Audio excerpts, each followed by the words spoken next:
I'm giving you gold.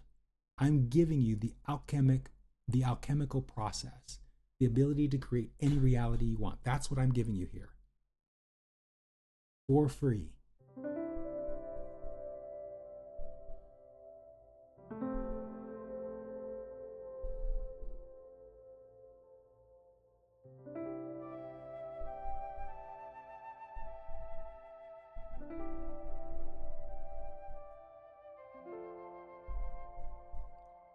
Hi.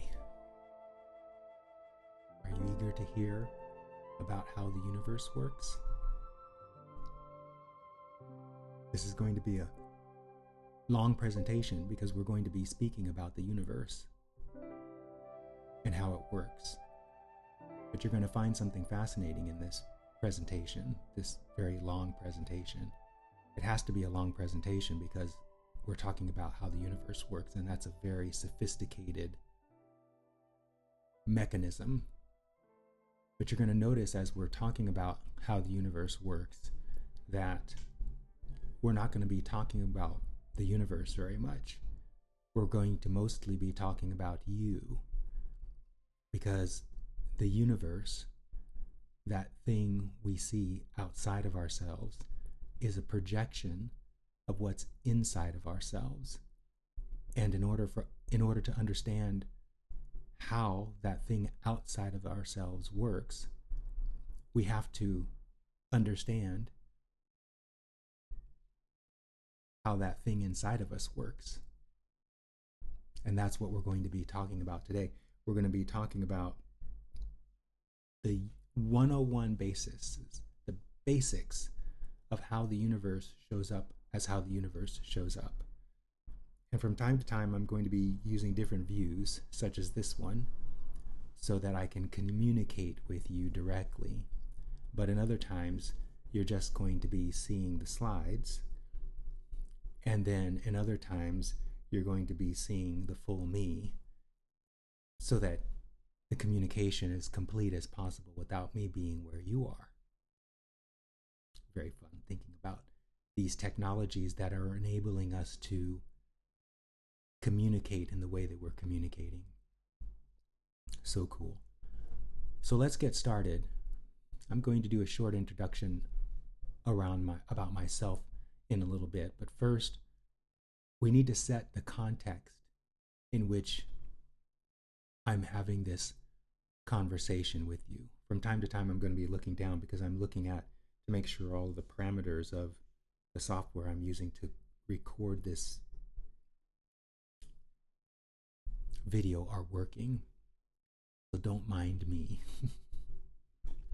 So we're going to set the context of this presentation. It's really important that you understand the context. In fact, there's a ton of things, you guys. There's a ton of things here that you need to understand in order to understand how the universe works. And we're going to cover all of it, but it's going to take a while.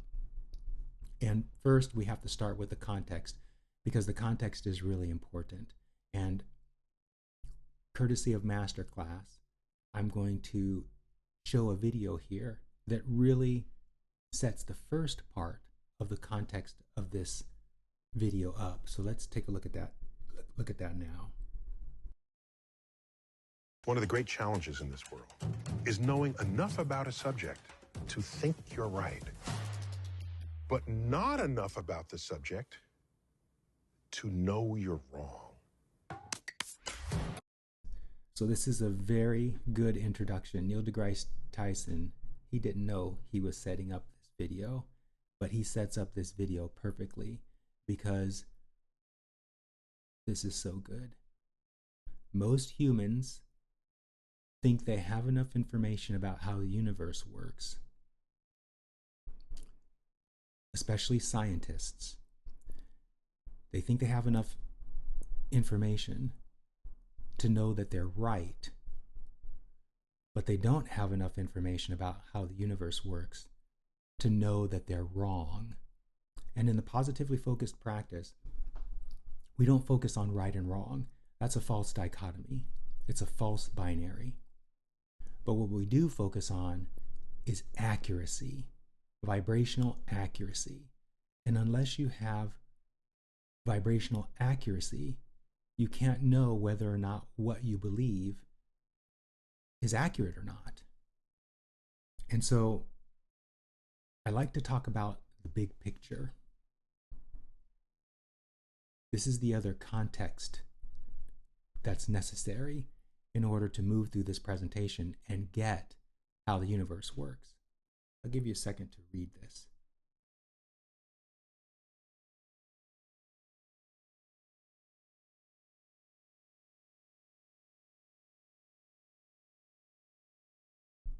So, as you can see on this slide, it's not that people believed wrongly, it's that they didn't have the bigger picture. They didn't understand what it was they were seeing because they didn't have enough information. They couldn't step back far enough to get the bigger picture that the world was not flat. In fact, the world is round. And the same thing holds true for understanding how the universe works. You first have to get enough information to discover whether or not you're right or wrong.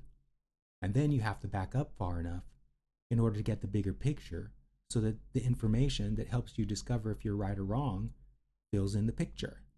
And so the bigger picture of life is what we're going to be talking about here so that you can get what Abraham here is talking about, a clearer understanding of how the universe works. And to understand how the universe works, you have to understand how you work. And that's what we're going to be talking about in this presentation, how you work. But before we do that, let me talk a little bit about what I am. What am I? Not who am I, what am I?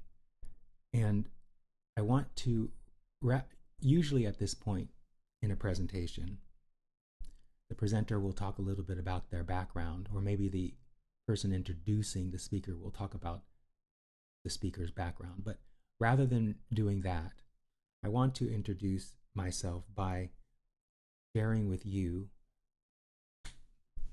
what other people see when they interact with me. And the other people I'm referring to are my clients. And so the first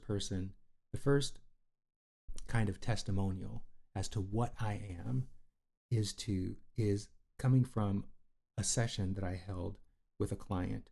So let's take a look at that session clip now. I always try to tell that, or I always say that to Chelsea. I'm like, dude, Perry gets how to be in that space, because I feel like our first 6 months together, I was like, dude, it's like Perry understands how to, sometimes you could only get that when you're in the mushrooms or whatever type of altered state, get that thing. And I always thought it was really neat that you understand how to be in that space without being altered, you're getting that heart space. And I'm just I just always love that about you. So Thank you. Thank you. So this is really important. There's an aspect of me that goes beyond my physical body. And that aspect of me is what I communicate through when I talk with clients. And my clients are having this experience. And the experience they're having demonstrates how powerful what I am is. Now, I'm not unique. You're just as powerful as I am. And the opportunity here is for us to express that power clearly to others, and as a result of that, influence others in a way that uplifts them. And that's what my sessions are all about. And so this quote here, this is going to be a slide that's going to fill itself up automatically with testimonials. And I want to start with this one because this one is a really good indicator of what I am. So this is a message on Facebook from a client who is going to attend the paid version of this presentation that you're getting for free. And he lives in the UK and has a friend who is feeling quite despondent about the state of the world today, especially with Donald Trump having taken office in the United States. And this client wanted to invite his friend to the paid version of this event because of the impact that working with me had on his life. And you can read the quote here for yourself to see. He is so convinced in the effectiveness of what I offer that he was willing to pay for the person's, to reimburse the person's ticket for the paid event, because the former client knew that the effect this presentation would have on that person would be life-changing, because the client engagement that former client participated in changed his life. So he is not the only one with whom I've had this kind of effect. I have interacted, my clients have been transgender people, they have been gay people, straight people, old people, young people, people of color, wealthy people, not so wealthy people, all across the gamut of the types of human that you find on this earth, I have worked with. And in each and every case, they have discovered that what they get by engaging with me on information like what's in this presentation, what they get is far better than anything they've experienced before. And so what I am is an uplifter. I am here to share what I know in a way that allows you and my clients to have an experience of life wherein everything you want becomes your reality. And as a result of that, tune yourself to a higher level of worthiness. Create for yourself the charmed life I talk about, so that you can live the life you knew you came here to live. And that's what I am. You could say, in short, that I am an uplifter. That's what I am. And the information you're about to hear is 100% accurate. Everything you're about to hear about how the universe works is how the universe works. And it's backed up by the testimonials that you just saw in the slide deck, the slide presentation just a moment ago. So that's what I am. So now let's take a look at what you are, because this is really important. What you and everyone else on the planet is. What you are and what everyone else is are eternal creators. We come here as expressions of all that is. We are literally, this is not an allegory, this is not an analogy. We are literally awareized energy existing in a physical body. And we got into this physical body, these physical bodies, by focusing the awareized energy that is us into time-space reality. That's how we got here. And we're continuously doing that for as long as we exist in our physical bodies. That alone should indicate something very unique, which is we are extremely powerful beings. We are capable of anything.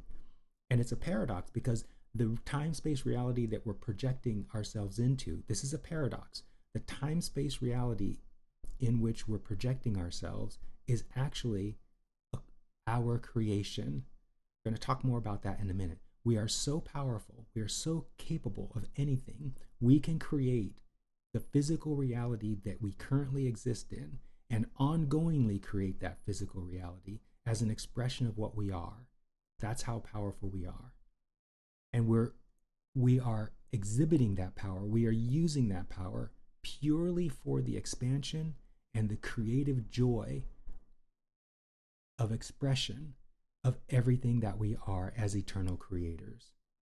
That's what we all are. We are eternal creators creating an experience called time-space reality, which includes the universe, and we're doing this for the express purpose of expressing more and more of all that we are.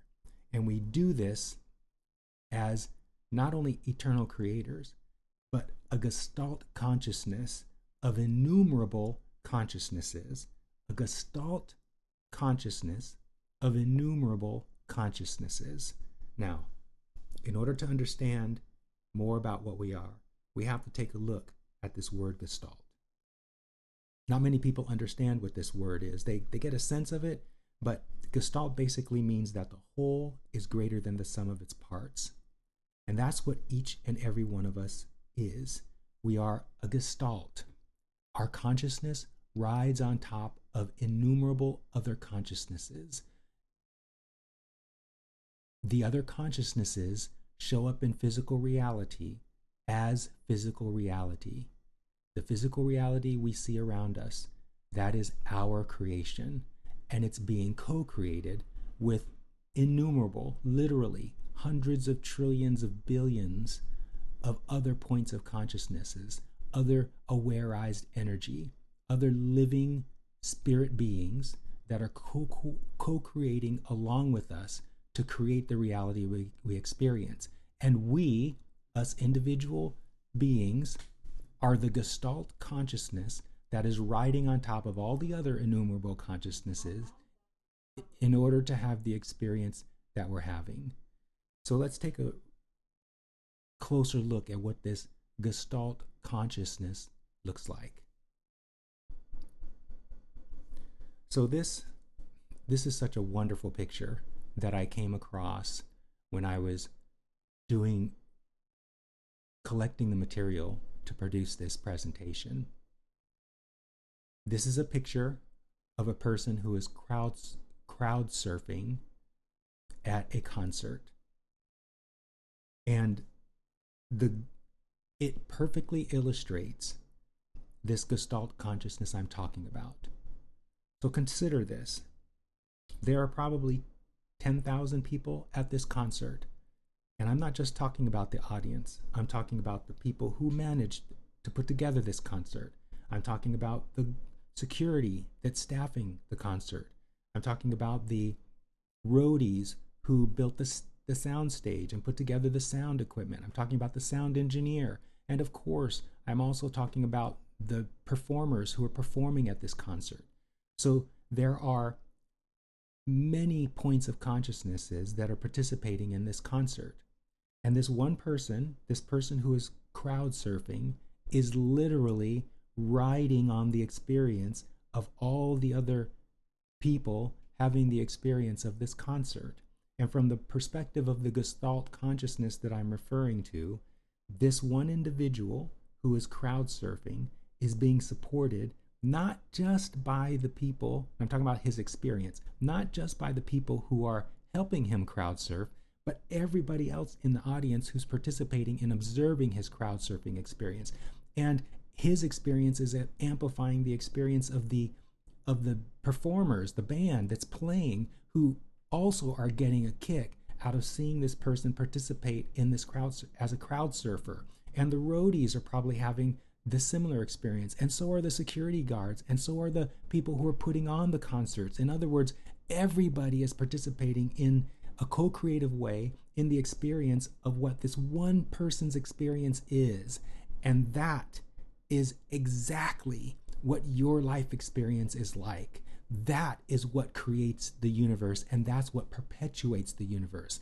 It's the co-creative experience that you and every other human, every other animal, every other bacterium, every other cell, every other plant on in this physical realm is experiencing it in the exact same way you're experiencing it, which is for the thrill and for the joy of it. And the only reason why you're not experiencing that joy every minute like that crowd surfer is because you're entertaining vibrations or thoughts and beliefs that have you feel other than the joy that you knew you would have when you came into this co-creative experience. That's the Gestalt consciousness I'm talking about. And the distraction, the thought or belief that you are thinking or believing that has you not experienced the joy is what we're going to be talking about throughout this presentation today. Oh, so freaking good. So freaking good. Okay, let's move on. So we are all deliberate creators. We are deliberately manifesting. We are deliberately manifesting our individual life experience, and we're co-creatively manifesting others' life experiences. And I'm not just talking about human life experience. I'm talking about the experience of all that is. We are literally the fingers of all that is. We are expressing through our unique experiences all the dimensions of all that is, who are coming in, all these fingers of all that is, coming into physical reality. And it's not just this physical reality, it's all the realities of all the multiple dimensions that exist as all that is. We're all expressing all that is in a way so that all that is can learn more about what all that is about. So, we express through vibration. Vibration is that awareized energy I'm talking about. And when we focus ourselves on ourselves, which is how the universe gets created, when we focus ourselves on ourselves, then reality becomes the result of that hyper focus. Now, reality, it's not really real.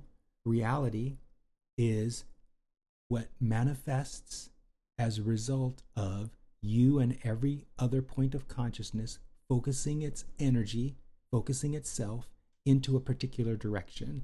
And so the power that is all that is, the power that is us, manifests when it's focused intently. It manifests into this thing that we call physical reality. And it seems like it's real. It seems like it's real. But what it really is, it's just a projection. It's a seemingly outward projection of our inner state of consciousness. That's all that it is. All of physical reality, every object, every plant, every being is an outward projection of our internal state of awareness. Now, it's not even really outwardly projected, because the physical reality that you are experiencing as apparently outside of you is actually inside of you. It's like you've been turned inside out, while at the same time living from that inside in perspective. So reality, including the universe, is a reflection of your own state of consciousness and my state of consciousness and everyone else's state of consciousness, with no one consciousness overlapping or overwhelming the other. We use this reflection, this thing we call reality, in order to expand, to grow, to become more. And that's happening at our individual level, and it's happening at the level of all that is and everything in between. And the basis of all of that expansion, the basis of all of that growth, is for the joy, for the fun of it. That's why we're here. So now, this is an important symbol, this what humans call the yin yang. And I want to talk a bit about it because it's important, and I'm going to be referring to it again and again. So, such a profound symbol, this yin yang symbol. And what humans tend to interpret it as is, there's good and bad, there's good and evil, there's light and dark, there's the polarities or the duality of all that is. But there's another way that you can interpret this. Let's look at the traditional way. So in the interpretation that it represents light and dark and good and bad, so on the right side of this symbol, you have the lighter color, and that's often interpreted as the good. And then you have the darker or the shadow side, which is often interpreted as the bad. And each side has this little circle within it that represents the other side. So it shows that in all of duality, there is within that duality more duality and the potential of more duality. And so you can say that in the more traditional interpretation of this, you can say that for every good experience, there is the seed of the bad experience. And for every bad experience, there's the seed of the good experience. But a more profound, a deeper way of looking at this symbol is to say there is expansion represented by the light side and contraction represented by the left side, the dark side, and in all of contraction, there is potential for expansion, the little light circle in the dark circle, or in the dark side. And in the light side, for every state of expansion, exists the seed for contraction. A better way, a more accurate way, remember, we're talking about the bigger picture and knowing enough to know whether you're right or wrong. Neil deGrasse Tyson's video that I showed at the beginning. A clearer way, a more accurate way of describing this symbol is to say, for every state of expansion, within that state of expansion exists the seeds of contrast that lead to the next stage of expansion. And the dark side, representing contrast, in every state of contrast, there exists the potential for an explosion of expansion. And that's what we're seeing in this wonderful symbol. Another way you can interpret, a deeper way you can interpret this symbol is to say, and this is so delicious, the flow of expansion is comprised of ongoing series of contraction or contrast, not contraction, of contrast and expansion. Ongoing series or ongoing periods of contrast and expansion. Now, humans often describe what I'm calling contrast. Humans often describe that as negative experiences. So to put in more human terms, you could say all that is the product of expansion indicated as a result of a point of consciousness moving through periods of expansion and contrast. And for every state of contrast, there exists the potential for expansion. And in every state of expansion, there exists the potential for contrast, which means that no matter what level of expansion you're experiencing, that state of expansion always births contrast, because contrast is the process through which you achieve greater levels of expansion. That is a really important concept that I'm going to visit again and again in this presentation. So let's take a quick look at what it is we're going to talk about. There's just a couple of things we're going to talk about in this very long presentation. It's going to be a long presentation, folks, because we're talking about how the universe works, which is essentially how you work. So today we're going to learn how to understand where the world around us comes from, so that we can move joyfully forward into that world while at the same time creating more of that world consistent with what we want that world to be. Oh, that's such a great statement. To move forward into the world we see in a way that we create more of what we want to see in that world. That's an even better way of saying it. So beautiful. So in this presentation, I'm going to talk about how beliefs literally create the world around us. Your physical reality is a product of the beliefs you hold. 100%. That's 100% accurate. And that means, if that's true, and it is, then that means then you can create any physical reality you want simply by adopting and holding on to beliefs that are consistent with what it is you want. That's how powerful you are. So we're going to talk about how that happens, and then we're also going to talk about this thing called belief constellations. This is a phrase that I've made up.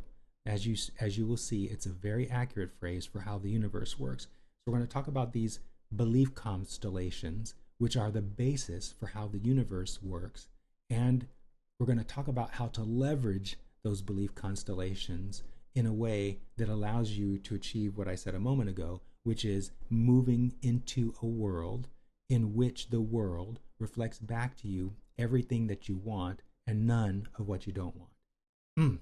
Oh, that's so powerful. That's so powerful. So before I do that, however, we have to talk about a concept that you're probably going to experience throughout this presentation. In fact, you may already be experiencing it even now based on what I've said up to now. And this concept I want to talk about is called a belief confrontation. Let's talk about what a belief confrontation is. A belief confrontation is an experience a human being, now remember, you are a non-physical, awareized energy being experiencing a human experience in your physical body. So a belief confrontation is what happens when these beliefs that I'm talking about, the beliefs that are creating your reality, get confronted by information in physical reality that does not align with what the belief contains. And the stronger the dissonance, the wider the gap between what the belief contains and what the reality is showing, the stronger the belief confrontation is. Basically, a belief confrontation is what happens when there is a difference between what the person believes and the information they're experiencing, the reality that they're experiencing.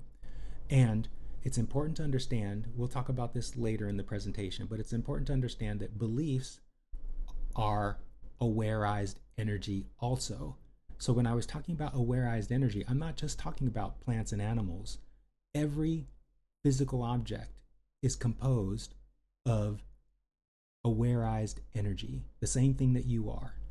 And so are your beliefs. So are your thoughts.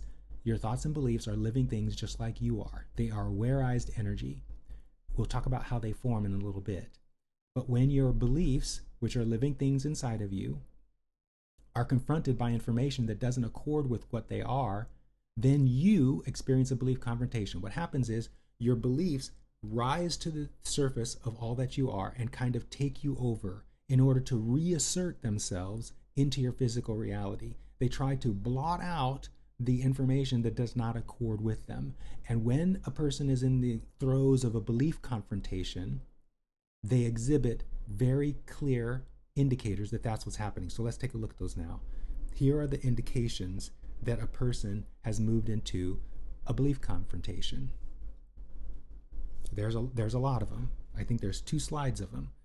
So when a person is experiencing a belief confrontation, and you might be having one right now, you get defensive. In extreme cases, you get angry, and that anger can spill into violence. People who are having belief confrontations blame other people for the experience they're having. Belief confrontations distort perception. You end up with narrow vision. A person who's having a belief confrontation tends to conclude irrationally. What they're trying to do is square peg solutioning. The belief is trying to take the information that does not accord with the belief and pigeonhole it into the belief. And that's where a person can get really irrational in their expressions and really irrational in their thinking, because they're not thinking clearly. They're not thinking straight. They're in the throes of a belief confrontation. Belief confrontations also trigger unconsciousness. So like I said, when the belief rises to the surface, it takes the human organism over. It causes a loss of emotional control and intellectual control. The person who's having a belief confrontation, in extreme cases, is not able to control their emotions. They lose the ability to control themselves. And then they speak in ways, like I said, that seem irrational or illogical. And all of this is in order to double down on the belief that's been triggered, so that the belief can continue to hold prominence or dominance of the reality that's being experienced. The biggest indication of a person who is experiencing a belief confrontation in extreme cases is a sense of righteous indignation. They believe that the subject they're having a belief confrontation on is of extreme importance, and that their anger is justified. It's righteous. So this is what a belief confrontation is, and belief confrontations always create distortion. They always cause the person who's experiencing a belief confrontation to not be able to see what's really going on in the world. And this goes right back to the quote that I started with from Abraham about having the bigger picture, and the message that Neil deGrasse Tyson gave at the beginning of this presentation. When you're in a belief confrontation, and many people are most of the time, they do not have the bigger picture, nor do they have enough information in that moment to understand that their perspective is not accurate. In Neil deGrasse Tyson's words, that their perspective is wrong. So now, let's move on and talk about how beliefs create the world around us. Oh, we're having such a good time. At least I'm having a good time. I hope you're having a good time, because this information is the basis of a permanent level of happiness and joy in your life. And so understanding how the universe works can really change your life. Just as that first person I quoted in the slide about what I am is showing, it being this information is transformational. It's transformational. Okay, let's keep going. So how do beliefs create the world around us? How does this happen? Well, in order to understand how it happens, we first have to understand what a belief is. I talked a little bit about it when I was talking about belief constellations, but let's look a little bit more at what a belief is. So a belief is early stage reality. It's what happens just before physical reality pops into existence. Beliefs are also how truths get born. So let's take a look at how that happens. So, it looks like I got to get rid of myself. Bye. So when a person is thinking, that thinking process triggers a cosmic or universal experience around all that is. And that process I'm going to describe in an illustration in a minute. But essentially, what happens is a point of consciousness, which is awareized energy, focuses. When that point of consciousness focuses, it begins to attract to itself other points of consciousnesses that are aligned with the frequency that point of consciousness is focusing on. Those other points of consciousness show up. Remember, everything is awareized energy. So those other points of consciousness show up initially as thought form. Now, humans can't perceive thought form. The brain is only capable of perceiving thought. So the early stage form of reality is a thought form. As it comes into the proximity of that vibration of awareized energy that is focusing, that thought form gains what I call momentum. It gains greater magnetic force. And as that happens, it transforms itself from a thought form to something that's perceivable, a thought. That thought is then perceivable by the awareized energy that is in a human body. That increased magnetic force of a thought form that has now become a thought is now perceived by the human brain. The human brain perceives the thought. This is how thinking happens, by the way. Thinking is not a product of, I'm going to put myself in here so I can look at you. Thinking is not a product of the brain. Thinking is a product of attraction. You, as awareized energy, are focusing on a particular subject, which is the same way of saying focusing on a particular vibrational frequency. And as you focus on that frequency, you attract to yourself other points of awareized energy that are aligned to that frequency, that subject. And then those points of consciousness gain momentum through the benefit of your focus, and then they move from vibration to thought form and then to thought. And when they move into the form of thought, then your brain is able to perceive them. And that's how thinking happens. It is not a process that's happening in the brain. It is a process of attraction. And so when the thought moves from thought form to thought, you're able to perceive it. And when you perceive the thought, in your head, I'm thinking now, you have the thought. And when you think that thought over and over again, Sorry, there's some sounds outside that I'm trying to block out by pausing the presentation sometimes, but sometimes I miss it. When you think that thought over and over again, the thought gains momentum. You're adding more focus of your awareized energy to that subject that is contained by that thought. And as you do that, as you think that thought more and more and more, you add more and more momentum to that thought. And eventually that thought gains more and more momentum. And then it becomes a larger form of existence in all that is. And that larger form of existence is called a belief. That belief, once it becomes a belief, it has, you could almost say free will or power on its own, but thoughts and thought forms and vibration have power on its own. So a belief is just a further forward momentum enabled version of vibration. It's able to attract its own thoughts. It begins to think, as Abraham likes to say. And as that happens, more momentum is added to it. And once a belief is formed inside of you, it becomes attached. It enjoys being associated with your vibration. And that's why beliefs can get to the point where they don't feel like beliefs anymore. They just feel like a part of you.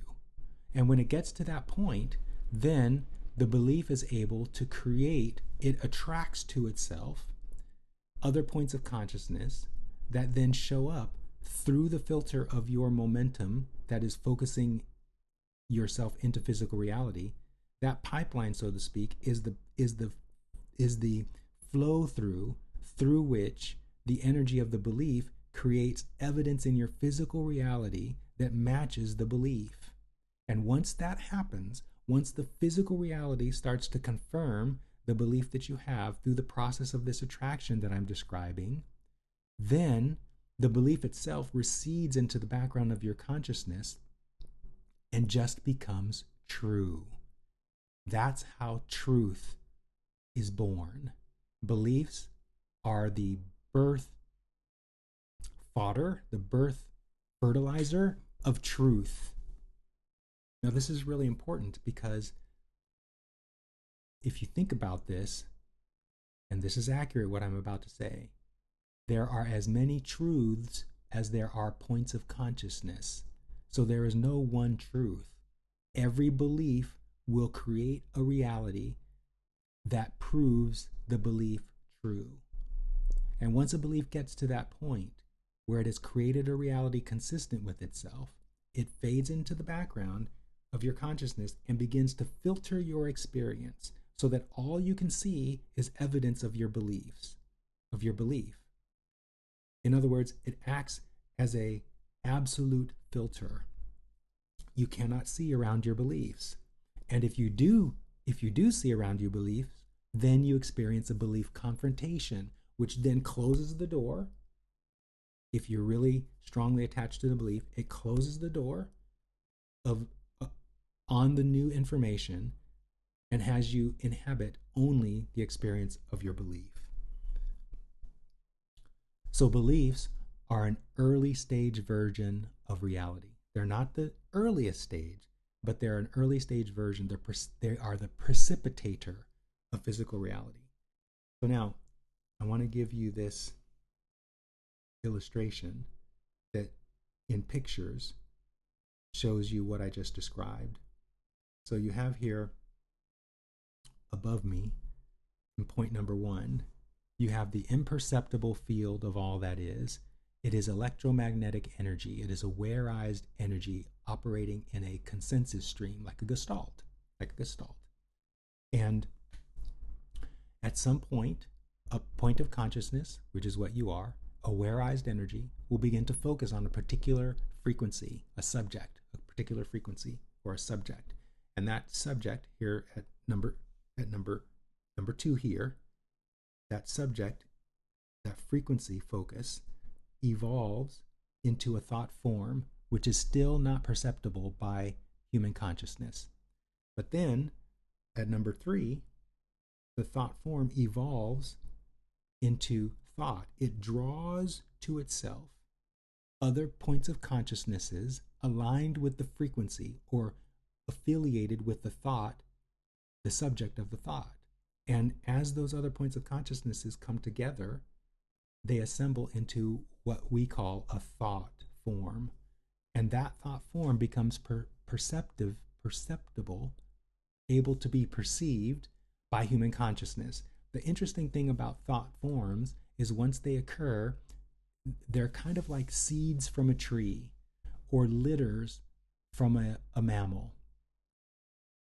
They populate everywhere all at once because one of the basic natures of all that is abundance. And so when a thought moves from thought form to a thought, it then is perceivable by anybody who is focused on that subject, focused on that frequency. And this explains why often many artists get the same idea at the same time, where someone will write a book and then others will claim that they had that same idea or that they were working on that same book. That phenomenon happens because thoughts are perceivable. Every thought that's thunk still exists. And so it's possible for you or me or anyone else to tap into any thought on any subject that we choose to focus our focus on. And so when these thoughts are perceived by multiple people at the same time, represented by 4, 5, and 6 here, some people are going to act on that thought. Other people, some people are going to act on that thought and give up, or some are going to take it to a certain level of expansion, and then others are going to take that thought and just run full blown and develop it into a new business or a new concept or a new theory in science or something like that. This is the process of expansion being facilitated by the Gestalt consciousness that includes beings like you and other beings like thought form. This is the powerful nature of expansion that is expressed as all that is. Such a beautiful thing. A beautiful thing. So now that you understand what a belief is, let's talk about what a belief constellation is, how do they occur, and how you can leverage them in order to create a reality consistent with what you're wanting. So a belief constellation is a vibrational system. It's a complex vibrational system composed of a series of thoughts on the same subject, but also on different subjects that are related to the main subject. So it is through belief constellations that our collective reality is experienced by us as individuals. Physical reality, just like all that is massively complex. You think physical reality, if you look at physical reality, it really is complex. There is a lot going on in physical reality, and our human brains don't really have enough capacity to process it all, which is why beliefs and belief constellations are so important, because they act as filters. They allow us to filter out all of the data that is unnecessary relative to our survival and our focus on our desires. It filters the belief constellations, and our beliefs filter out all the data that is not aligned with that. And they only allow in the information we need in order to survive in this physical reality and to thrive in it. And so there's a whole bunch of data, there's a whole bunch of information that each one of us as individuals and the species as a whole are missing. A whole bunch of it, a whole bunch of data. For example, we know through science that there are certain parts of the spectrum, any spectrum you want to consider, that our human senses cannot perceive. That is an example of us filtering out information that we do not need. Meanwhile, though, while we're filtering out that data, there's a whole bunch of other data out there that we're filtering, right? And so physical reality is massively complex. But all that is even more complex. And so our belief constellations, when we put ourselves into physical reality, help us focus ourselves on sets of that complex data that then makes sense to us as a physical reality. And because we have these belief constellations, they allow us to negotiate physical reality. And when you deliberately take control of creating your belief constellations, then oh boy, think of the power, the control that you have. If belief constellations and beliefs create your reality, and they do, and you have direct control of creating your beliefs and your belief constellations, then you have direct control of creating your physical reality. And that's exactly what is asserted in the positively focused framework. You have the ability to deliberately control the formation of your beliefs and your belief constellations. And by doing so, you get your hands on the levers that create all that is. So let's keep going and talk about these belief constellations, because they're really, I just love belief constellations. They're so awesome. So our belief constellations allow us to sift and sort that complexity that I was talking about into a reality that we can negotiate both collectively and as individuals. And it's collections of belief constellations that work together to create the filtering mechanism that allow us to have the experience that we experience. And of course, this should make sense. It should make sense, really. Our experience of physical reality is a reflection of what's going on inside of us. So our belief constellations, this should make sense. I've said this before. Our belief constellations, we form those, and they are inside of us. And then those belief constellations, filter our external reality. They filter out the data that is not related to what's contained in the belief constellation. So our physical reality as a filter is a result of a filtering mechanism, the mechanism being our belief constellations. Our belief constellations are inside of us, and so our physical reality is a projection of what's inside of us. That makes sense. It should make sense. It makes total sense when you think about it. It makes total sense. Okay, let's keep going. So I love putting things in pictures. So here's a picture. Here's a illustrative example of how belief constellations work. So you have these 6 beliefs, and these beliefs, remember, beliefs are living things just like you are. So these beliefs exist in all that is, just as you do. And these beliefs form a picture on a given subject. They filter out data. They filter data. So they only allow in data that's associated with, aligned with the belief, and they filter out everything else. So that belief, those collections of beliefs form a picture. And that picture is the reality you experience on the subject that you are currently focusing on. That's how belief constellations work. And the thing about belief constellations is we all have, I can't put a number on it, many belief constellations operating at any given moment. And many of those belief constellations, we don't even have awareness that they're happening. For example, there's a belief constellation that is driving the integrity of your physical body. The constellation is keeping your physical body looking like a physical body. There's a belief constellation that manages the aging of your physical body. There's a belief constellation you have that manages the mobility of your physical body. And I'm just talking about your physical body. There are belief constellations that are driving how your organs work. There are belief constellations that are driving how your sense organs are working. And there are belief constellations that are dictating how your relationships are working.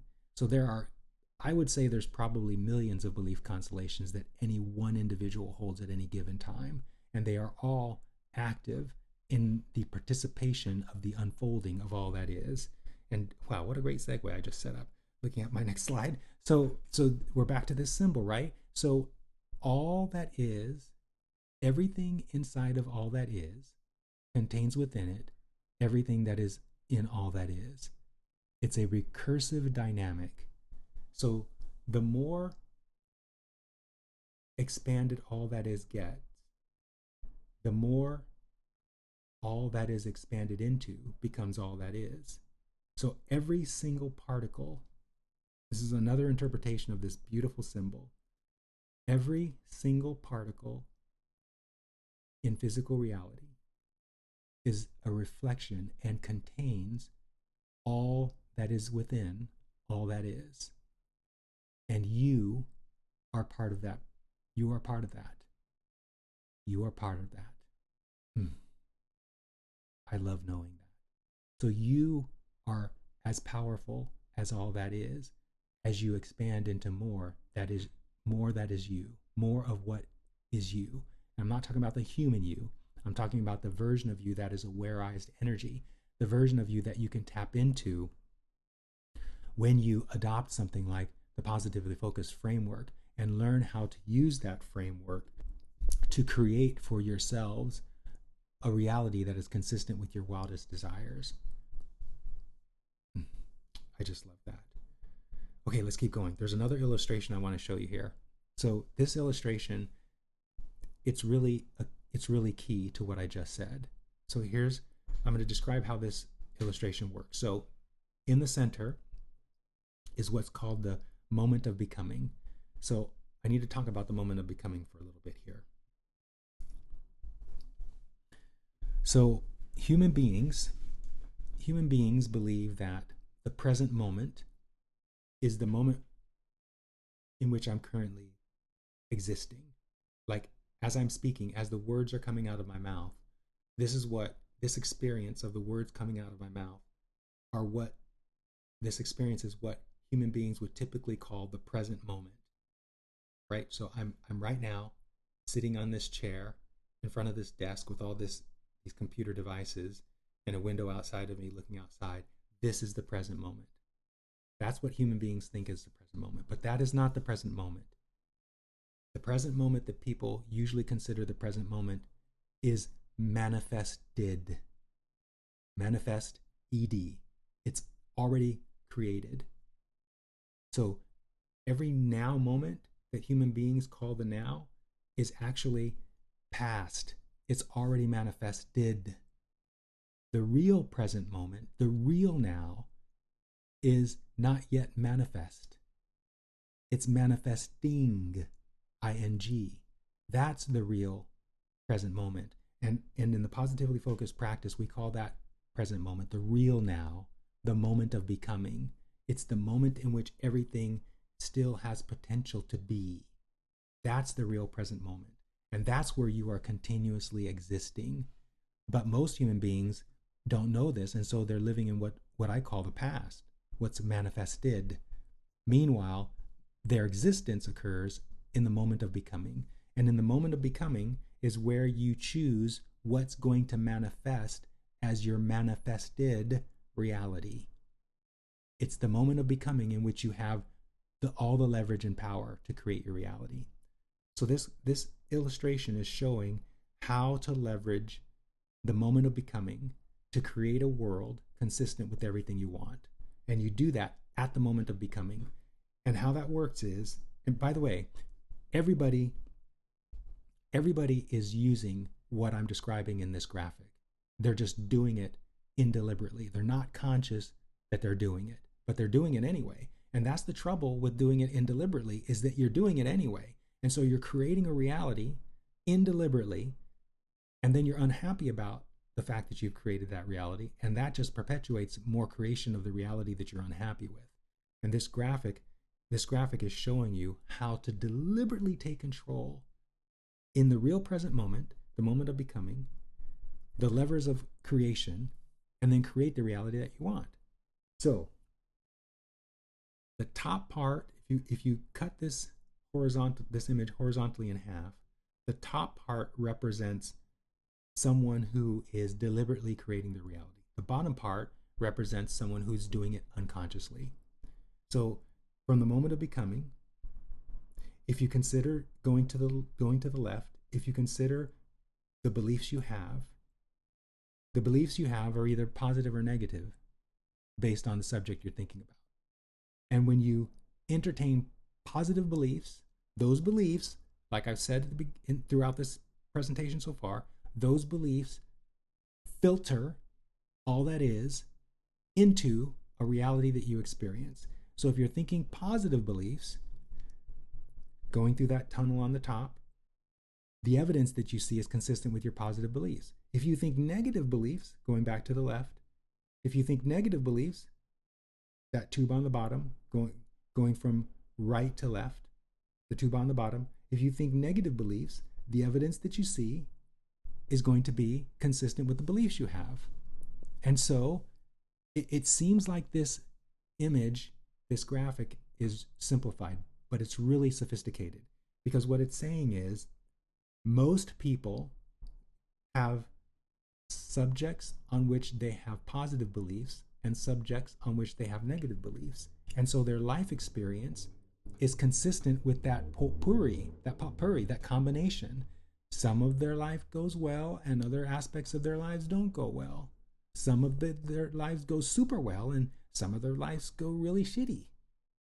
But you can do this, what I'm about to say. You can create a reality in which you only entertain positive beliefs. And when you do that, your life experience becomes a filtered product of those positive beliefs, wherein every subject of your life contains positive experiences. And those positive experiences have no upper bounds, just like the negative experiences have no lower bounds. Well, in reality, there is a lower bound. It's called suicide. So you can think yourself into suicide. Yep, you can. The thinking process goes like this: boredom, anger, revenge, insecurity, fear, worry, depression, helplessness, and then you want to take action. And the action that you take at that level, if you're consistently at that lower level, the action you'll take is suicide. You'll want to punch out. And so that's one of the beauties of life experience is when you punch out in that way, you reemerge into non-physical where there's nothing but pure positive energy, which is what you are. And in that state of existence, you get another chance to try again in physical reality. That's why suicide isn't a bad thing. Often it's the best thing to happen to someone who's committing suicide, because they're at the bottom of experience. And the only way to go when you're at that bottom is out sometimes. So you can, just as a person can create a circumstance in their life where they're at the bottom, where all they see is negativity, so much negativity, the best option for them is to commit suicide. The opposite is equally true. You can create a reality, I'm looking at this graph, you can create a reality that is so freaking positive that everything in your life is going well. Everything. And that's exactly what I call the charmed life. That is exactly what my clients are aspiring for, and some have achieved. And when you get to that level of achievement, then not only does the world become your oyster, the universe becomes your oyster. And what I mean by that is at that level, you begin to have out-of-body experiences.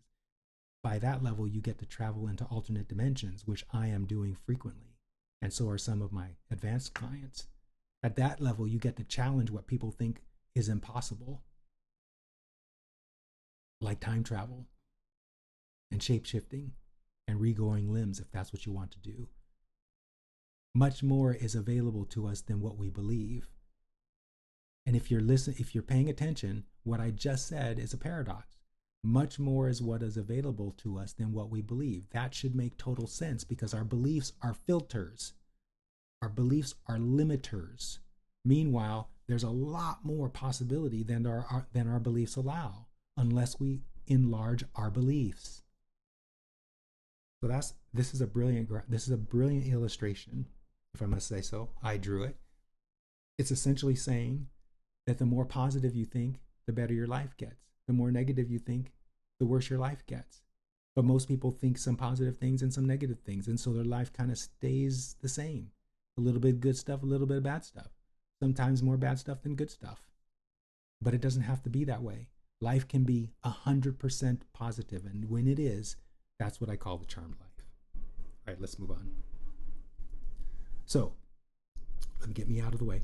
So this is another way of saying what I just said a minute ago. So, accurate thinking is pure positive thinking, because there's nothing in the universe but pure positive energy. Even the negative things, even the things that human beings would call negative, are positive. Remember what I said about the yin yang symbol? Every state of expansion contains within it the next seed of contrast, which prompts the next level of expansion. And same thing with the contrast. Every state of contrast contains in it the potential for expansion. So even negative experiences are positive. And if you're in the positively focused frame of mind, which means your beliefs are only filtering good stuff into your life experience, then the accurate thoughts are always thoughts that accord with how things are actually going on. The distorted thoughts, not negative thoughts, the distorted thoughts are the thoughts that are inconsistent with how things are going on. And when you have distorted thoughts, you feel bad because the universe and your broader perspective, we haven't talked about broader perspective, and we won't in this training because we're talking about the basics. But your broader perspective wants you to think only the positive thoughts because they are the thoughts that are accord with how the universe works. So when you think a negative thought, you feel bad because the universe doesn't want you thinking those thoughts. It wants you to think thoughts that are aligned with how the universe actually works, which are positive thoughts. Oh my God. I'm giving the keys to, let me put myself back on. I'm giving the keys to the kingdom here. I'm giving you gold. I'm giving you the alchemical process, the ability to create any reality you want. That's what I'm giving you here. For free. Are you having a belief confrontation? Are your beliefs, your current level of beliefs, causing you to disbelieve without evidence? Do you have enough information to know you're wrong? I'm giving you that information now if you're having a belief confrontation. But if you're having a belief confrontation, then your beliefs have come to the surface. They've taken you over and you can't believe because your beliefs are limiters and they're trying to reinforce the limits while I'm giving you gold. Let's keep going. Oh, I love this. So our beliefs, they only allow what we see. Every time you're looking out into physical reality, your perception is being limited because there's more in physical reality than you can take in any given instant. So your beliefs are limiters. They are filtering what you're seeing, and they only allow what you see. And what you see is only aligned with what you believe. If you change your belief, you'll start to see other things. And so what we see is only that which is aligned with our beliefs. There's no other way to see other than what you believe until you experience a belief constellation, which is a moment of expansion, an opportunity for expansion. That's what happens when information comes to you that is inconsistent with your beliefs. It's an opportunity for expansion. Let me use an example. So, an extreme example, transgender. So there are a lot of people out there who believe that transgender people, transgender women, are men. That's their belief confrontation happening. Meanwhile, the universe is offering them information that is outside of their beliefs that gives them an opportunity to expand into a greater level of expansion, which is there's more than two genders. There's all kinds of evidence out there in science. Science is not the primary way to experience reality. Hear that. Nevertheless, there's all kinds of evidence in science that shows that there's more than two genders. But if you believe there's only two genders, then you're going to conclude irrationally. You're going to do some square pegging. You're going to try to find a way to logic your way irrationally around seeing a transgender person, and you'll call that person a man when that person's not a man. A really good example. Are you having a belief confrontation right now? Are you struggling with the idea of transgender right now because your beliefs are limiting what's available to you? In that limiting, it's also offering you an opportunity for expansion. This is how the universe expands. So what we see is only that which is aligned with our beliefs. Everything else we do not see. Everything else we do not see. Now, if you didn't have a belief confrontation around what I was talking about with transgender people, this slide right here is a very gentle attempt to trigger a belief confrontation within you. Most of us believe that a sentence like this one, every word in a given sentence is composed of the same font and style. And so I deliberately eliminated the style. I changed the style of do not so as to trigger a very mild belief confrontation, because in a minute you're going to have an opportunity to experience what it's like to have a belief confrontation, and they're pretty strong. So I wanted to set you up with this one so that you have a chance to feel what it feels like at level 1 before we get to level 10. Okay, let's move forward. So let's look at some examples, not of belief confrontation subjects, but some examples of real life clients and their stories, so that you can get an idea of how belief constellations work. Let me put myself back up here. So the first one I want to talk about is Debbie. I'm going to put myself up here. I'm going to put myself, up here.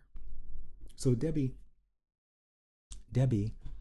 is a 65, maybe 67-year-old client. She's been working with me for about 3 years. Her life has been filled with a lot of contrast. What you might call, someone who's not in the positively focused practice, someone not in the practice would call a lot of negativity. She came into physical reality through a family that had a lot of incest, sexual abuse, and rape trauma inside of it. As a result, she experienced a lot of that. And out of that experience, she formed a lot of disempowering beliefs, especially around men. And as she doubled down on those beliefs, the universe, because it's so loving, it provided her more and more evidence confirming her beliefs. Not to punish her, but to show her that her beliefs were creating her reality. She didn't get that, of course. Like most humans, they don't get that the universe is trying to get them to expand and change their beliefs. They usually just double down on their beliefs. So that's what this client did. And so the more Debbie doubled down on her beliefs that men were assholes and that men just want to watch sports and take everything they want from women, the more she did that, I'm going to move myself over here so it looks like I'm looking in the right place. The more she did that, the more experiences with men she had consistent with those beliefs. So she ended up, as she got older, she ended up marrying. It's interesting because she really wanted to be married. And one of the reasons why she wanted to be married was to try to soothe a strong belief she had, which was she was unlovable. And she came to that conclusion because her father, one of the people who was raping her, Debbie concluded that her father didn't love her. And interestingly enough, when she looked out at her friends' relationships with their fathers, her female friends, her girlfriends, all she could see were men who were loving fathers. And so Debbie, as a way of trying to prove her beliefs wrong, went through many marriages. And every time she married someone, because of her persistent belief constellations, she had the experience of her beliefs, not the experience of her desire. Her desire was to find a loving man, but every time she married, she ended up marrying a man who did not love her. One man, for example, joined her in a house flipping business, and by the time they divorced, he took all the proceeds of the house flipping business and the house flipping business itself from her. Another man that she got into an intimate relationship with ended up secretly installing cameras throughout her house so that he could monitor her. And he ended up recording her having sex with her next boyfriend and then sharing those videos with his girlfriend. So these men that she was rendezvousing with were consistent with her experiences that she had, not her desire. So then she came to the positively focused practice, and we talked through everything that I just shared with you. And as a result of the practice, she changed her beliefs. She started to change her beliefs. And as she gradually did that, because everyone's a powerful creator, she powerfully created a black swan event in her relationship life. She rendezvoused with a man who was totally different than the type of guys that Debbie was meeting in the past. He was creative, a musician. He was much more affectionate. He was willing to have deep conversations about spiritual matters, etc. But remember the yin-yang symbol I shared with you. For every state of expansion, there exists within it the potential for contrast. And so I was warning Debbie that this guy, as great as he is, he's really great. But there's another guy coming that's going to be even better. And so don't get attached to this guy. But Debbie, because she had the past that she had, she could not be attached to this guy because this guy was so much better than what she had. So good. What she missed in her attachment was that this guy was also not only reflecting the improvement of Debbie's beliefs, but was also reflecting Debbie's insecurities. So by the time she met this guy, she was 65 or so. So this was recent. And Debbie had retired rich, has a very big mansion on the top of a hill in Washington with gorgeous views and gorgeous property, many acres. And whenever this guy would come over to her house, he would break up with her. Even when they talked about potentially him moving in there and living with her rent-free, he would break up with her because he could not bear being with a woman that he perceived to be more successful than him. So they would go 3 months and have lovey-dovey experiences, and then he would freak out and break up with her. And this cycle continued for 2 years. But Debbie could not cut this man off because he was so much better than all the men she had before. She couldn't cut him off because she was experiencing scarcity. She believed that there was no other man better than this guy. And so her expression of that culminated in, I only want him. She didn't recognize that, hey, I created this guy who's far better than all the guys who came before. That means I can create another guy who's better than this guy. That's what I was trying to get her to see, but she just couldn't get it. All she could see was the bird in her hand, not the better birds in the bush, so to speak. So here's what Debbie's belief constellation looks like on the subject of relationships. Let me get myself out of the way. Go away. So on the subject of a happy relationship, Debbie's belief constellation includes the belief about her father, who was not loving and actually was a sexual predator. She has a story on the subject of women and how men treat them. She has a story on abundance versus scarcity relative to men. She has a story about herself, a very disempowering story about herself. And of course, she has many stories about men and many stories about relationships in general. And all of these stories operate in this constellation that create for her what a happy relationship looks like. So that's Debbie's story. Let's take a look at this next story. This is Dan. So Dan is a Jew. He comes from a family that's Jewish. And in his words, his family cares way too much about what other people think about them. When Dan was young, he had a sexual experience with his younger brother. Now, this is important to understand. Sexual exploration between siblings is very common. You can look it up on the internet and see.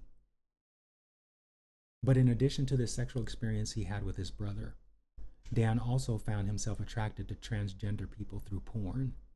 And this was a turning point for Dan because Dan is trans attracted. And the sexual experience he had with his brother was part of the unfolding of his discovery of his trans attraction. But at the time, when he had these experiences with his brother, he interpreted the experiences as negative. He believed that what he was doing was wrong, and so did his brother.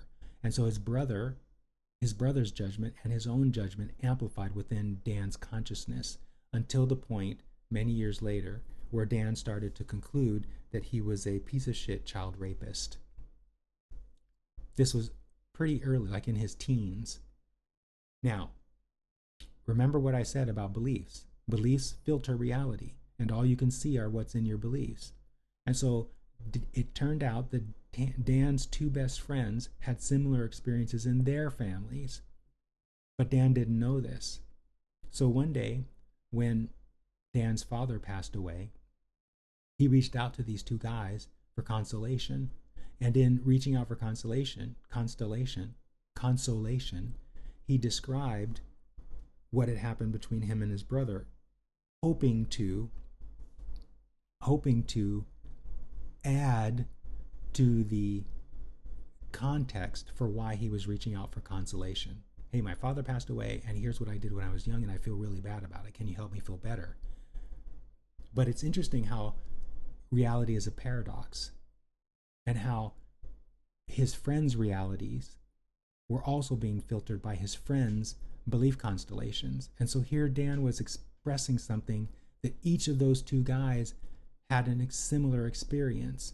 And as Dan expressed those things about himself, they amplified the shame and self-loathing that his two friends had for their own being generated by their own experiences in their own families.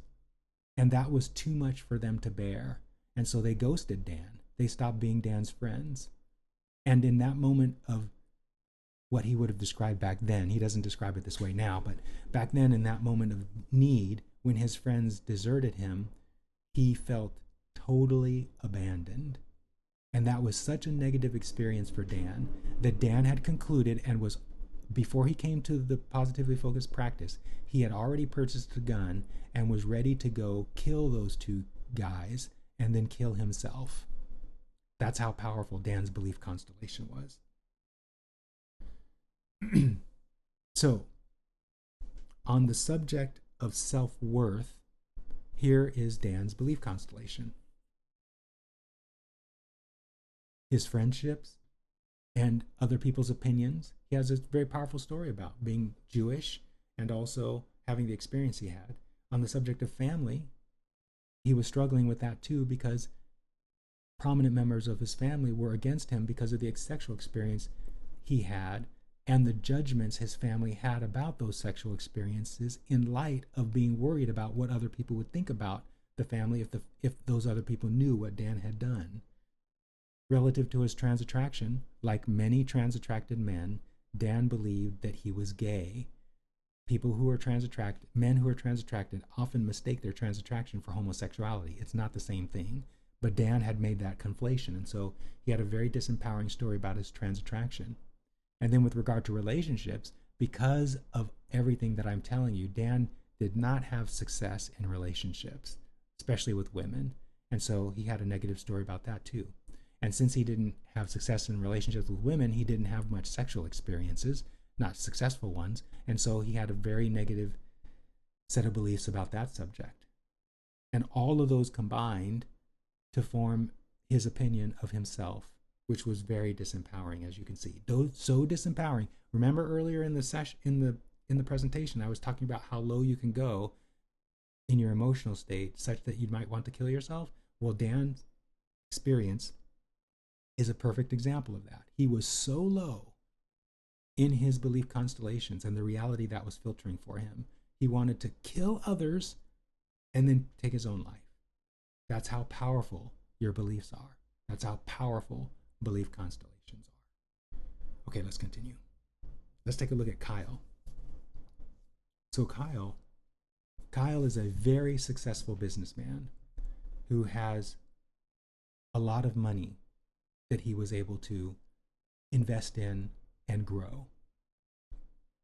And this is all the result of an experience he had in childhood where he was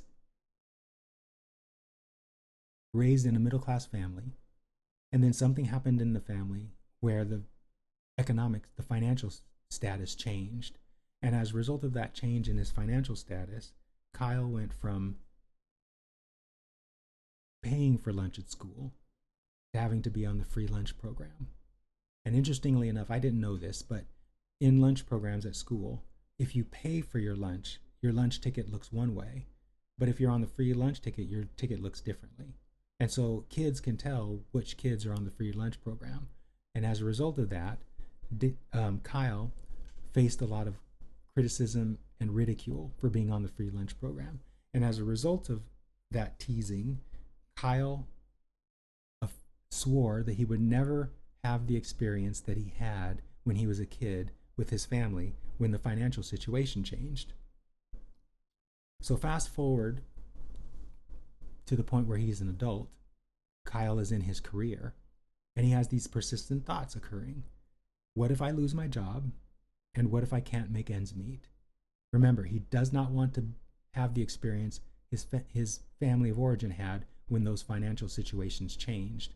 And so Kyle's reaction to these two questions was to always manage his finances conservatively, because he never knew when something bad was going to happen to his financial situation. The ironic thing about Kyle's experience is Kyle has never had to get a job. He's never had to apply for a job or compete for a job. He's always moved from one job to the next as a result of promotions or opportunities that have been afforded to him, rather than him having to move or take a job or get fired from a job. That's the other thing. Kyle has never been fired, and yet he has these beliefs that limit his possibility. So when he first ran into a cryptocurrency called Bitcoin, Kyle saw that as a scam. He couldn't believe that it was real because his beliefs wouldn't allow it. So then he came to the positively focused practice, and I revealed to him everything that I was just talking with you about beliefs and about the stories he was telling about his life compared to the actual trajectory of his life, where he is totally taken care of and has never experienced anything remotely close to what he feared in his career.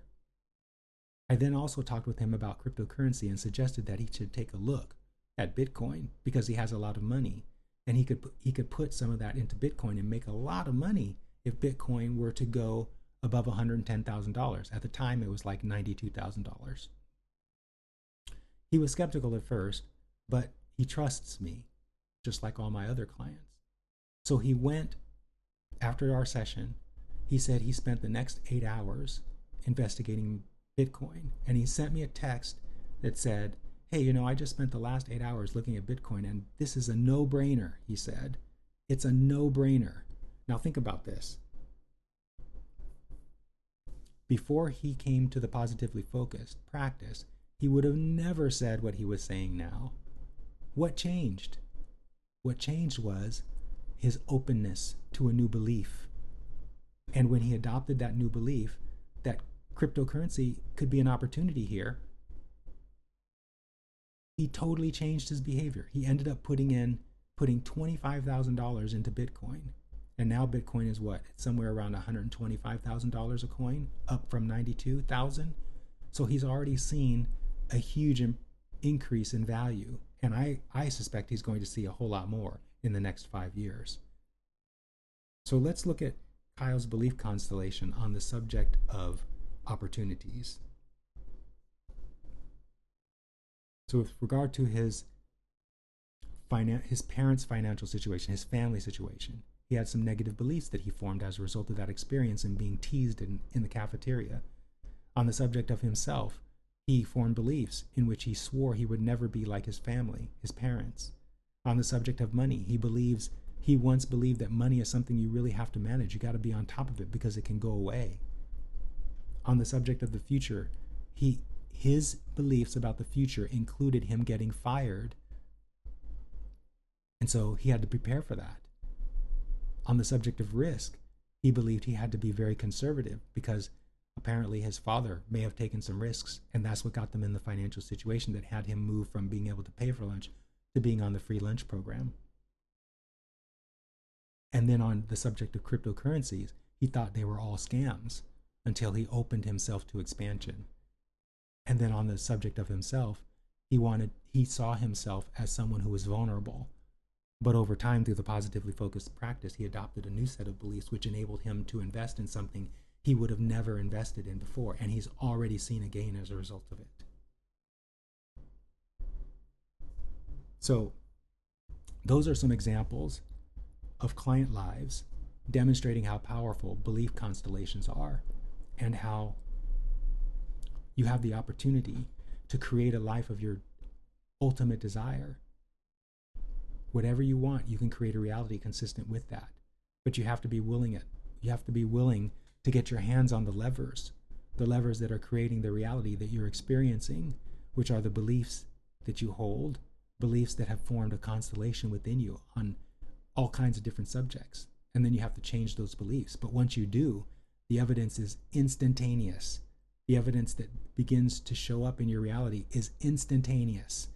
You just have to know where to look. And that's what the positively focused practice does, is it shows you how to put your hands on the levers, and where to look to see the evidence that the leverage you've got now is working. So now, I told you before that we were going to look at some belief constellations that likely trigger belief confrontations.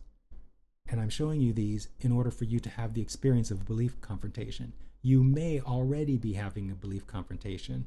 You may be having a belief confrontation about how long this presentation is. You may be having a belief confrontation about the beliefs, the subjects that I've been sharing so far, about how realities stem from your beliefs, how reality is an outward reflection of what's going on inside of you, and how powerful you can be, that you can have any reality that you want. But if you're not having a belief confrontation about those things, you will likely, when I show you these next slides, have purposely selected them in order to have you experience what it feels like to have your beliefs rush to the forefront and take you over. This is a belief constellation. It's not real. It created a reality that's true. And depending on where you stand politically, you're either feeling okay about this, some of this. You might be a little bit confronted by the fact that I'm telling you it's not real. It's just a set of beliefs. But if you're on the other side of the political stance, you may be having a belief confrontation right now. You may be thinking, if you're a Democrat, that this is the worst thing to happen to the United States. But it's just a belief constellation. It's just a set of beliefs. And just because some people believe in it doesn't mean it's true for you. And your reality does not have to include it. But if you believe it does have to, your reality does have to include it, then guess what? Then it has to include it, and it will.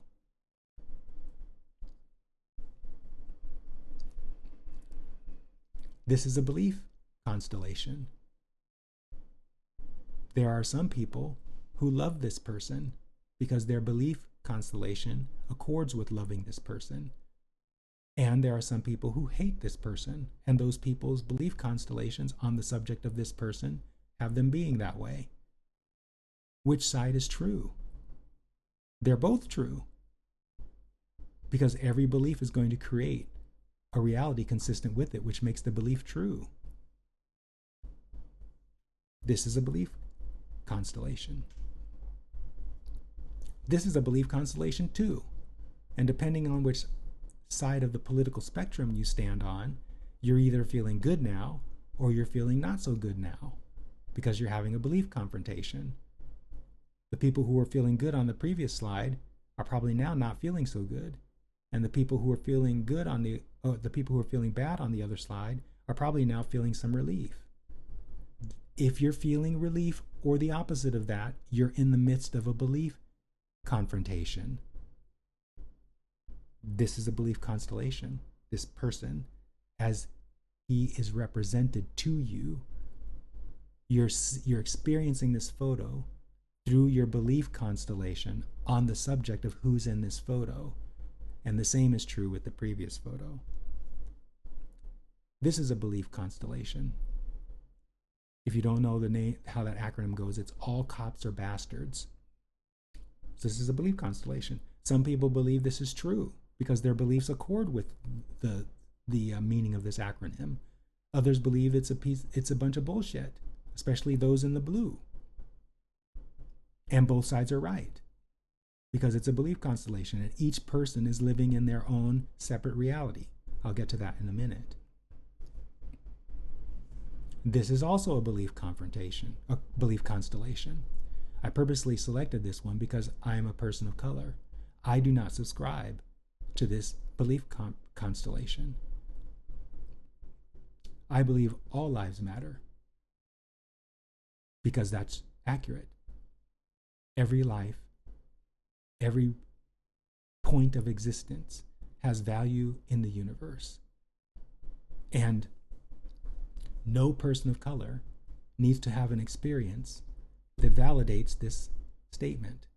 But many do, because a lot of people of color have belief constellations that are disempowering.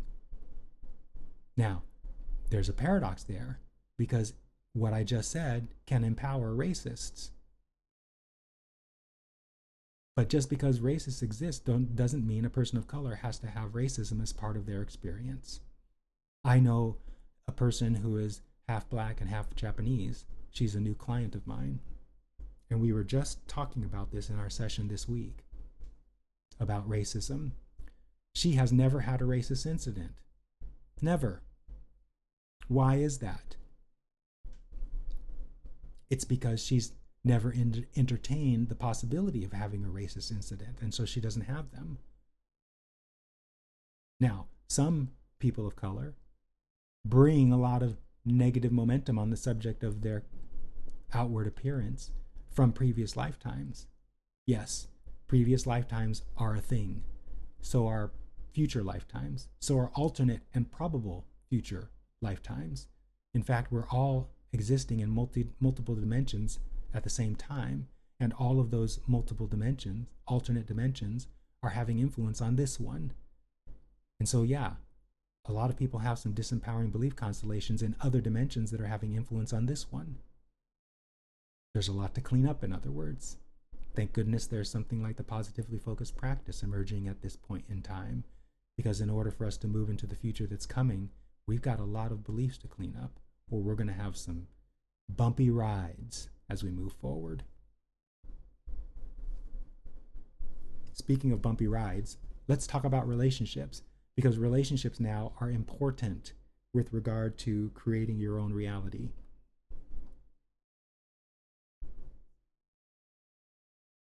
Each one of us lives in our own unique reality.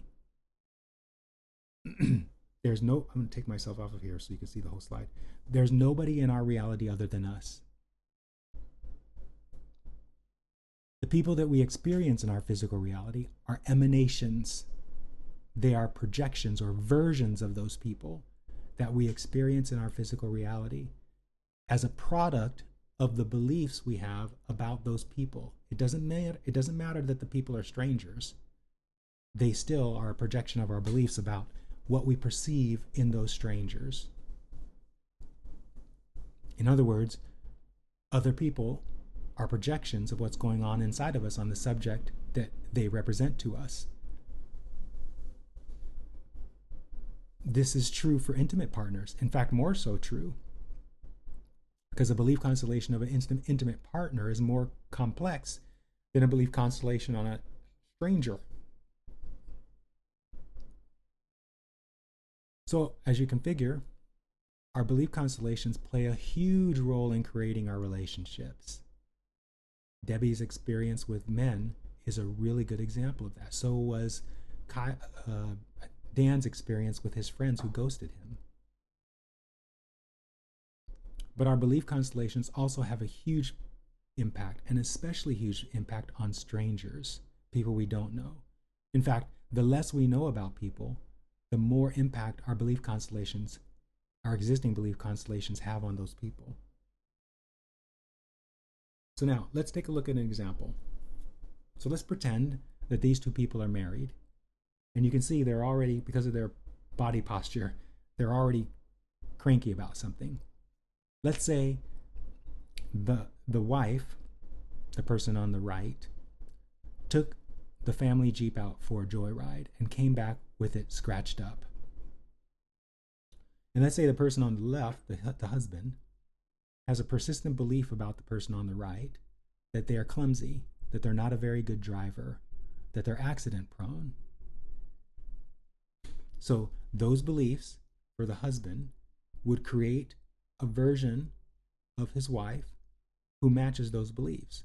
So her coming home with a Jeep all scratched up would be consistent with his beliefs, but he doesn't hold these beliefs consciously. They're just beliefs that he believes are true. And so when she comes home with the Jeep scratched up, of course, his belief constellation is going to rise to the surface, and he's going to get angry because she scratched up the Jeep. And so in that moment, he's going to create a version of her that is not the true version. It's not the same version that she knows herself to be. And when he creates that alternate version of her, that alternate version is going to confirm all of the beliefs that were once kind of under the surface for him. Oh, she's so accident prone. Oh, I knew this was going to happen. I shouldn't have let her take the Jeep in the first place. These kinds of beliefs.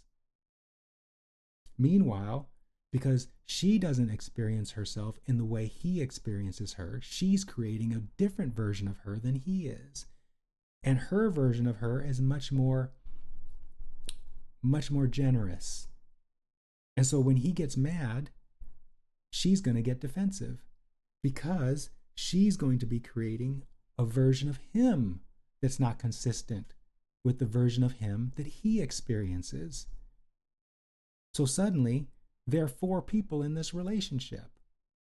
The 2 original people and the 2 versions of each other, each original person's creating of the other person. This is why relationships get into so much trouble so often. So here you've got the man mad at the woman. He's actually, the husband, mad at the wife. He's actually mad at the version of her he's creating. And then you've got the woman who's being defensive and also mad at the version of her husband that she's creating, that she's reacting defensively to. In this instant, both of these people are out of love. They are not in love with each other. They're in some other vibration other than love. The man might be in anger. He might be in helplessness. He might be in insecurity or rage or just disappointment. The woman in defensiveness. She might be in righteous indignation. She might feel judged or blamed. None of those are love. Meanwhile, there are 2 other perspectives participating in this dynamic. Those are the perspectives of their broader perspectives, their higher selves, the parts of them who always are in love with all that is, including each other. And the reason why these people can go out of love is because they don't know that they have this version of each other that's constantly in love. And this is one of the things that the positively focused practice strives to have people consistently live from this higher perspective, this version of you that has the bigger picture. Because it's only living at that point of the illuminated perspective that each of these people have above them. It's only living from there that allows you, that affords you the bigger picture, where you can have all the information to know that you're not wrong. And that's why in the positively focused framework, the main goal is to get everyone living from that perspective consistently, because from there you live consistently in love, not just with all of your reality, but with the people who are the emanations that you're creating versions of. This is the primary goal of the positively focused practice, is to have you living in love with life, which means in love with yourself, because life is a reflection of you and the collection of your beliefs. So now, I didn't say this at the beginning, but there's a test. Oh my God, there's a test. I want you to take a test to see how much you understood what we've talked about in this presentation today. Such a good presentation. I'm really enjoying putting this presentation out for you to consume. It contains gold. It contains everything that you want to know in order to have a happy life, a life where everything that you want is yours. It's not self-contained, so you need more than, I'm giving you the gold, but you need a way to refine the gold in such a way that allows you to put the gold into practice. And that's what the positively focused framework is about. It's about providing you with the tools to take what you're learning in this presentation and practically apply it in your life so that you get the results that the positively focused practice promises. All right, let's look at this test. So this is a test to test your understanding, to see if you've stepped into the bigger picture, to see if you have enough information to realize that maybe the way you're living isn't the best way to live. Let's take a look. So on the next page, the next slide, there are going to be two paragraphs. The paragraph on the left is the start. So the paragraph on the right is a description of me from one of my clients who's been with me for many years. She's basing the development of her business on what you're learning here. And so she's developing a culture in her business consistent with the positively focused practice. The paragraph on the left is from one of her employees. And this exchange happened when the client wanted to introduce this presentation into a event in the workplace. And the person who wrote the paragraph on the left did some research on me. So she went out to the internet and did some research.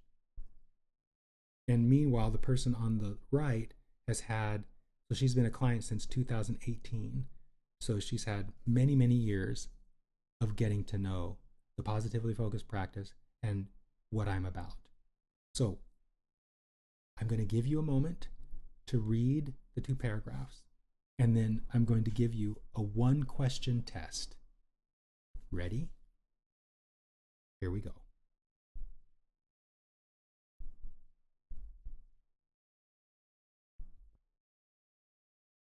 Okay. Ready for the question? The question is,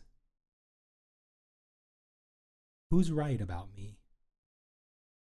Who's right? Person on the right or the person on the left? Which one is right? Which one is true? The statement on the right or the statement on the left? If your answer is the one on the left is true for the person who wrote it, and the one on the right is true for the person who wrote that one, that's the right answer. Everyone creates their reality, including their reality of another person.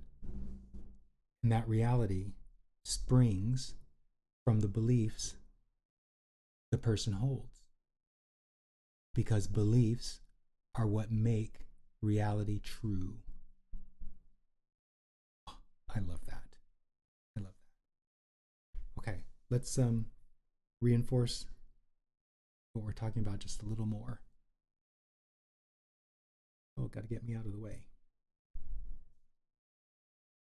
So this is an illustration of how we get what we want. We get what we want through other people. And we do that in this process. So at point 1 in the lower left, we realize what we don't want by interacting with physical reality.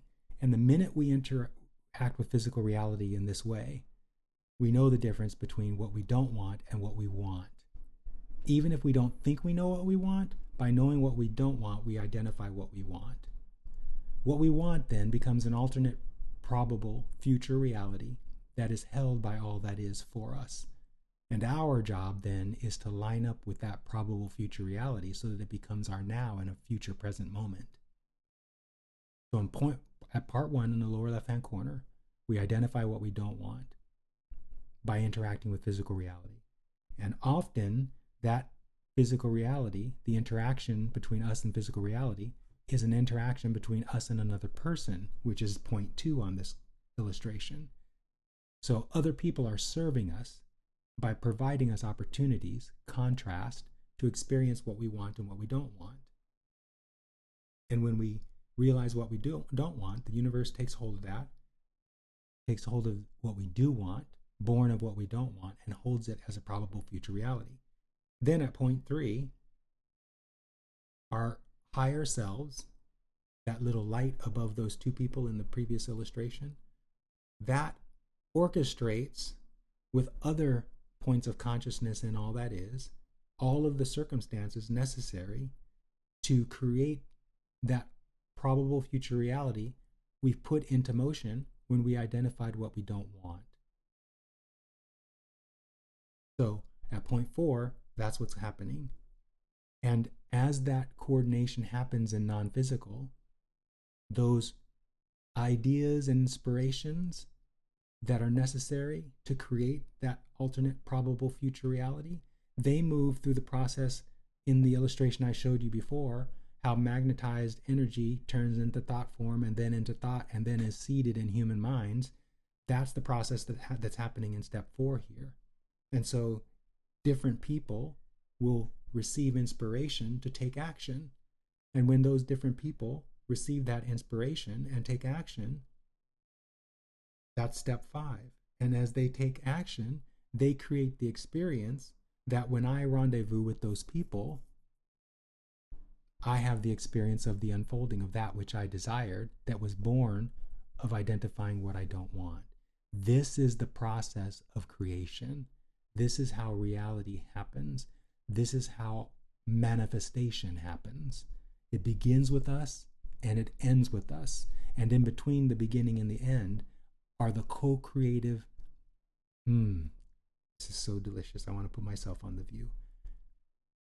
What happens between us identifying what we don't want and then rendezvousing with what we do want are the co-creative steps, the co-creative processes that is manifestation in action. Our job is to line up with that co-creative action that is unfolding. Everything else that happens before that lining up is automatic. So our job is learning how to align with or come into alignment with that which is unfolding. And that's what the positively focused practice is all about. Coming into alignment in that way. It's so powerful. Life is so powerful. So here's the thing. We're revisiting this illustration again. All that is contained in every particle of all that is. Everything we want is included in our present moment. The joy, the freedom, the happiness, the material abundance, the girlfriend or the boyfriend, everything we desire is here. The only thing that's blocking us from perceiving life that way are the beliefs we hold. And if we can align with this cycle that's described in this image, the ever expansion that is occurring as a result of contrast, if we can line up with that experience, then our life experience becomes one of joyful movement forward. That's what's available to each and every one of us. Now, there's a couple of questions I want to ask you as we move forward here, getting towards the end of this wonderful gold delivery. And the question I want to ask you is embodied in the next 2 clips I'm going to share with you. They're really good. And so I hope you enjoy them as much as I did. Here comes the first one. Dude, sorry, this is really huge. This is like another big realization I had. Because what you just said really made me think about that dinner that I was supposed to have with my mom to celebrate getting the new job. Oh yeah. And remember I called you like the next day and you were kind of talking with me and you're like, dude, you created that. And it was just like, I was like having a hard time because I was like hoping you were like see this other thing and how, you know, it was her that took it the wrong way. It wasn't, I didn't do anything. But you were just a straight shooter about it. And I just sat with that and I've been sitting with that for this whole time. And I'm like so grateful that happened, even though it was kind of a tough, it was hard. Yeah, it was uncomfortable. I want to hurt my mom, and then I'm just sitting thinking like about projection, Yes. And how it's like, dude, maybe I said that so off the tip of my tongue because that's something I need to address in myself. And then you in our next session, you were like, dude, that's like pretty victim. The way I said it, you were like, that's pretty putting yourself in the victim. And I was just like, what? And then like, damn, dude, like bringing that into the light made me realize how much I have fucking done that in my life, dude. Position myself as the victim. Yep. And then now it's okay to not proceed in life. It's okay to not, level up or do the things that need to be taken care of. Or I would sabotage myself. Yep. So then I can still be the victim, dude. Yep. Like I would have to say, almost out of all the things that we've said today, that was one of the biggest turning points for me, was recognizing that victim mentality. And like, I never thought I identified that way. And then when I really started looking at it, I was doing it in my relationship with my wife, with my sister, with my mom, trying to position my boss to make me a victim. Like, dude. Yep. Everybody's doing it, man. Everybody's doing it. Just that shift has opened my life up. Like, everybody who is blaming their physical reality and the people in it are doing what that client was doing. They're being a victim. Everybody who is claiming that other people are responsible for their happiness, same thing. Democrats blaming Republicans, every Democrat that does that is a victim, playing the victim. Same the other way around. Christians blaming non-Christians for the demise of Christianity, same thing. They're being a victim. Everybody creates their reality. No exceptions. And as this client is demonstrating, when you free yourself from being a victim and walk into your sovereignty, nothing feels better than that, as he demonstrated. So he takes it a step further later in the session, and I'm going to play that clip for you too, because it is just as inspiring as the one you just heard. Let's take a listen. Of course, it's like, let go. It's like, if there's one thing you can just tell people, it's like, just let go. Yes. But that sounds so simple. It's like, there's actually a lot to that. Like, that's right. It is. But that is what we're doing. It's like, we're letting go. We're like allowing it is. Yeah. So here's the thing. It's something that we talk about a lot in the positively focused practice. Being willing to let go. That is the key to the kingdom. When you are able to let go of blaming others, when you're able to let go of being a victim, first you have to realize that that's what you're doing. But when you're able to let go of that, when you're able to let go of trying to control physical reality, because physical reality is manifested, and step into the moment of becoming where everything is manifesting, when you're willing to let go of trying to control what's already manifested, which is other people and others and circumstances, you come into your own power. And so the key to having everything you want, the key to understanding how the universe works, is to let go. It's to let go. So powerful. Such a powerful thing to know, to let go.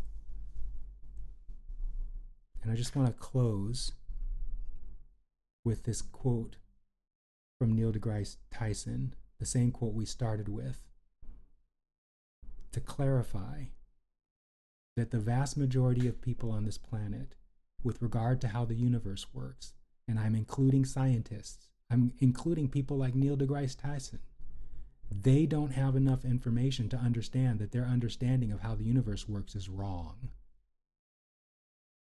We are all at the center of the universe, creating the universe on our own as individuals, creating the universe so that it is consistent with what we know, with what we believe. And we have the ability to stand there in the center of the universe, creating the universe consistent not only with what we know, but what we want to experience as a joyful experience of our co-creative expansion. That's what's available to each and every one of us, and that's what we knew would be available when we decided to come into these bodies and experience this physical reality. So if you are interested in finding out more about what I talk about, I invite you to subscribe to this channel.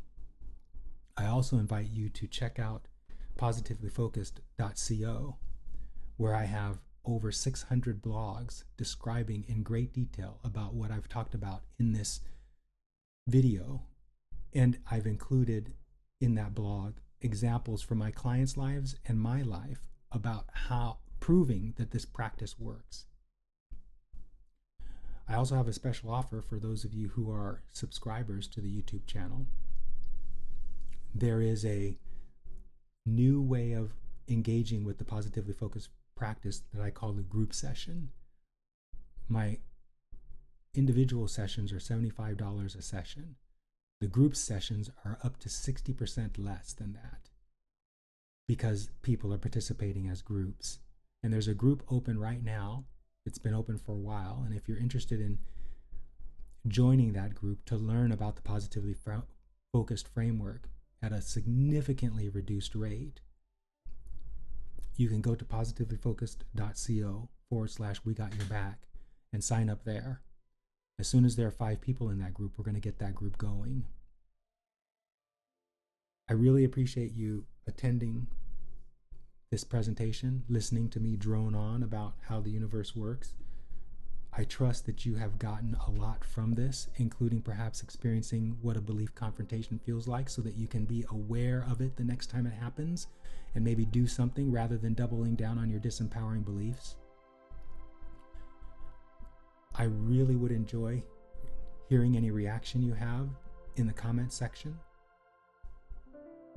If you've come this far, thank you for being such a willing student, a willing attendee. It was a long, over 2 hours, little over 2 hours.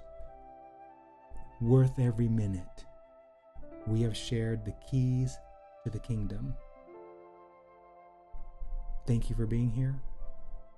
See you in the comments, or see you in the next video.